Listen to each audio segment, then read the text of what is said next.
There's this simple but intriguing body language terminology called fronting.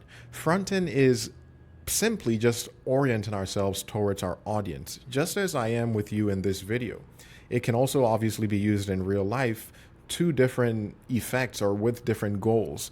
And it need not be intentional, but it can be very powerful when used intentionally. It can be used to show engagement. It can be used to show affection. When people are flirting with each other, they tend to subconsciously front. It can also be used to show a respect and trust. And it can even be used to show dominance. When you're squaring up to fight someone, for example, that is a definition of fronting. So as you can see, there are so many ways in which we utilize fronting, intentionally or unintentionally. There's this school of thought that tries to shed some light on why fronting sends the messages that it does, and it has to do with just how vulnerable and vital the organs in the front of our bodies are as opposed to our backs. This is why people would cocoon up, exposing their backs but protecting their fronts when they are getting jumped, for example. Knowing this, it makes more sense why, even though someone who's getting ready to fight is quite in a different mood from someone who is trying to be affectionate towards someone else, they might still both manifest this same posture of fronting because it has everything to do with vulnerability. If you're getting ready to fight someone, you want to posture, right? You want to make yourself seem as though you are not afraid of this person. And you don't do that by turning your back or by being in your most protective state. And in the same way, if you're showing affection towards someone, or if you want to connect with someone and make that person feel heard and trusted, you also want to show that you yourself are vulnerable, that you are open to them. Most of the time, fronting happens subconsciously, and the cues that it's sending are also being received subconsciously. So one might wonder, what's the point of learning about fronting or the evolutionary basis of it if it's something that's happening subconsciously? Well, simply put, understanding fronting allows us to leverage its powerful benefits on demand. If we're trying to connect with someone, or if we're trying to show that we are to be trusted, that is the time to be mindful of exactly how we are positioning ourselves, orienting ourselves towards that person.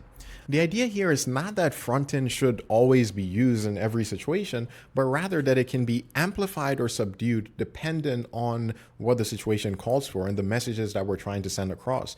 If you want to de-escalate from a fight or one that's about to ensue, you don't go about it by being as frontal as possible. You want to de-escalate by keeping some distance between you and the person, by angling yourself somewhat away from that person. All of these suggest to the person that you would rather not get into this. And depending on what the interaction was about, that might be a good way to de-escalate the fight.